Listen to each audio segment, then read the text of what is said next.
Welcome back, listeners, to Sandman Stories Presents, a folklore podcast where I read you to sleep or until the next story.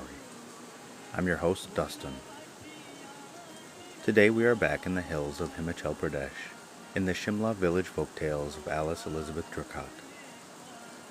Today we will learn about the amazing faithful dog named Kulloo.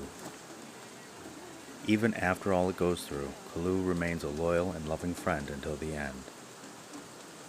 And in the second story, a queen pretends to have a baby, but really just has a pet squirrel. I think some of my friends can relate. But when a prince is then married to the squirrel, he must hide her away or he will be the laughingstock of the whole palace. Oh, what can he do? Okay, let's begin. Kulloo, a faithful dog. A certain bunia, or merchant, married a woman of his own caste, and set out to a distant city. On the way he fell ill with a headache, so she sat by the wayside and pressed his head. While doing so, a man passed by, and asked for a little fire to light his chilim for a smoke. But she replied, "I cannot leave my husband, for I am holding his head while he sleeps." "Put some clothes under his head, and he will sleep," advised the stranger. This she did, but while giving the fire to the man, he seized her, and placing her upon his horse, rode away. When the bunia awoke, it was to find himself all alone, except for his faithful dog Kulloo. "Master," said Kulloo, "let us become fakirs, and beg from door to door." So they set out to beg, and one day they came to the house of the robber who had stolen the bunia's wife, and she, not recognizing her husband or his dog, gave them money and food. But the dog knew her, and that evening he spoke to his master and asked him if he had too seen his wife. The bunia had not, and guided by Kulloo, he set out to find her. When they arrived at the robber's house and made themselves known, the woman was greatly vexed, for the robber was rich and gave her a very comfortable home. But she pretended to be friendly and invited her husband to dine there that night, telling him that afterwards, when she had the chance, he could kill the robber. When the bunia had gone, she and the robber arranged a trap for him. It was a hole in the floor very large and deep, with spikes fixed on the side of it, so that anybody who fell in might die. Over the hole they set a large brass thali or plate, so that when the bunia leaned heavily upon it to eat his food, both it and he would fall into the hole. All had happened as they anticipated, and when the poor bunia found himself in a deep hole full of spikes, he thought his last hour had come. But faithful Kulloo came to his rescue, and taking out the spikes with his teeth soon set his master free. The bunia then lost no time in seeking the robber, and found him lying fast asleep, so he killed him and cut off his head, then taking his wife with him, left the place. Kulloo followed closely and licked up each drop of blood which fell from the robber's head, lest it might leave a trace of the dead and get his master into trouble. He was a wise dog, and he knew the woman was wicked, so she hated him, and made up her mind that she would neither eat nor drink until he was dead. The bunia inquired why she would not touch any food, and she told him she would only do so if he killed Kulloo. This the man refused to do, but after a while he consented. Poor Kulloo. When he knew his last hour had come, he besought his master to bury him carefully, and to see that his head, which the bunia meant to cut off, was buried with him, for a time was yet to come when he would again save his master's life. After Kulloo was dead and buried, the wicked woman was happy and ate and drank as before. But after a few days she went and gave notice at the court that the bunia was a cruel robber who had killed her husband and stolen her away. The police seized him, and he was taken up for murder, but just as the judge was about to pronounce the sentence of death upon him, he remembered faithful Kulloo, and at that same moment the dog appeared. All were surprised when he stood before the judge and asked leave to speak. He then told the whole tale of the robber and the wicked woman, and thus for a second time saved his master's life. But having said his say, poor Kulloo disappeared and was never seen again. The end.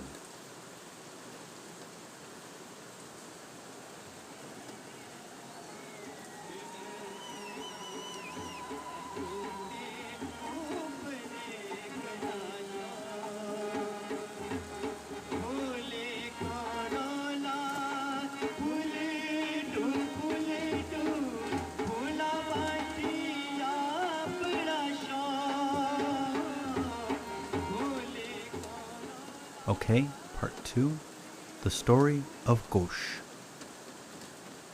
I had to re-record this part because I completely messed up the name. I said Ghose when it should be Ghose. Okay, let's begin. The story of Ghose. There once was a Rani who had no children, so she made a great pet of a young squirrel and fed it day after day.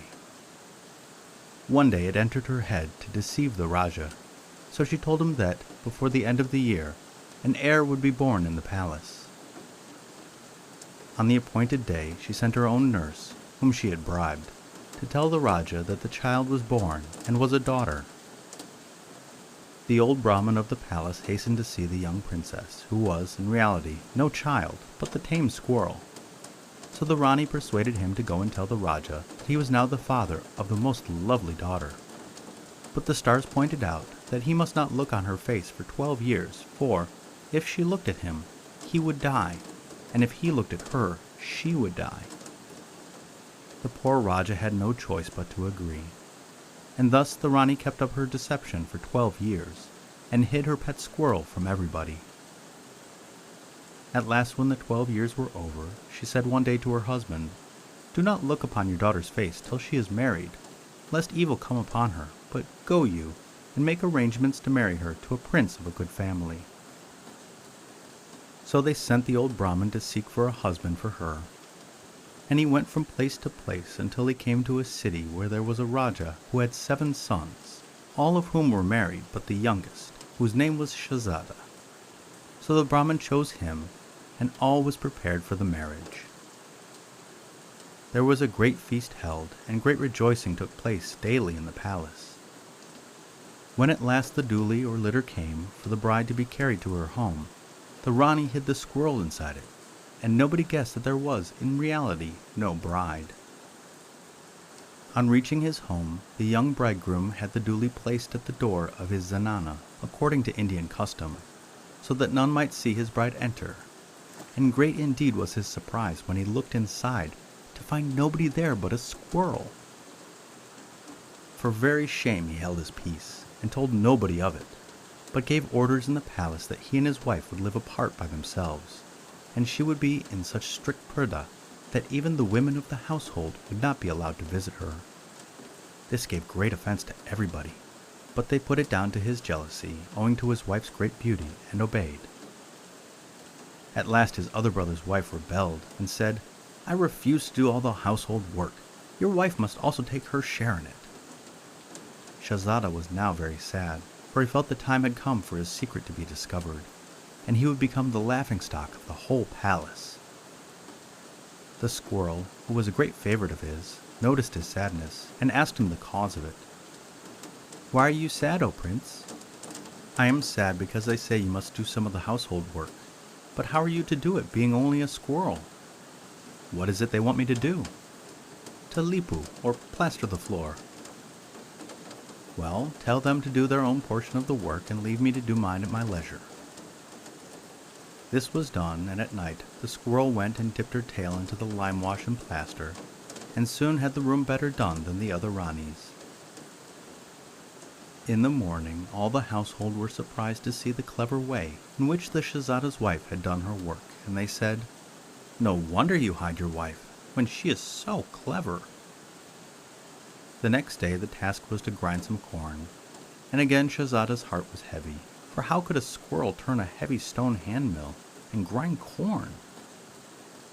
But the squirrel said as before, "Tell them to do their work and to leave mine alone. I will do it when I have finished my bath." When night came, she went into the room, and with her sharp little teeth, cutter, cutter, cutter, cutter, cutter, cutter, soon reduced the corn to powder. Shahzada was very pleased with her, and so were they all. Nothing more was said until the next day, when the allotted task was to make a native dish called gullas. This is done by mixing gur, or molasses, with flour and water, and frying it in ghee, or oil, like fritters. The poor little squirrel was indeed at her wit's end on how to perform this task, for how could such a small animal make such a difficult dish? She tried and she tried, but failed each time in her attempts, until it was nearly morning. Just then the god Mahadeo and his wife Parvati were taking a walk in the dawning light of day. Parvati saw the poor little squirrel's efforts and said to Mahadeo, "I will not rest contentedly until you turn that small creature into a human being, so that she can perform her task." At first Mahadeo refused, but after a time he took out a knife, and making a cut on his finger, took the blood from it and sprinkled it upon the squirrel, who forthwith turned into the most beautiful princess. Just then, as she sat finishing her task, other members of the royal family awoke and came in. They were greatly amazed at her beauty, and led her by the hand to their own apartments. Meantime, Shahzada, her husband, was stricken with grief, thinking his poor little squirrel had been burnt to death. He sought her everywhere, and when he could not find her, he began to cry, "Oh my Ghose, where are you?" The women standing there scolded him for this and said, "Why do you call your beautiful wife a young squirrel? She is not dead, but has at last been found by us, and is with the other princesses in the palace." But Shahzada, who knew nothing of what had happened, only wept the more, for he thought that they were making fun of him. So he went to his own room, where he flung himself on the couch and continued to weep. At last he looked up and saw, standing beside him, a beautiful girl who said, "Do not weep, O prince, for I am your squirrel." Then she told him all that had happened. This was indeed good news, and it was not long before the grateful princess wrote to her foster mother, who had been so good and kind to her when she was only a helpless little creature, and invited her and her father, the Rajah, to come on a visit. This was the first time the Rajah had seen or kissed his daughter, and he was indeed pleased to find that she was so beautiful. So there were great rejoicings in the palace, and they all lived happily ever after. The end.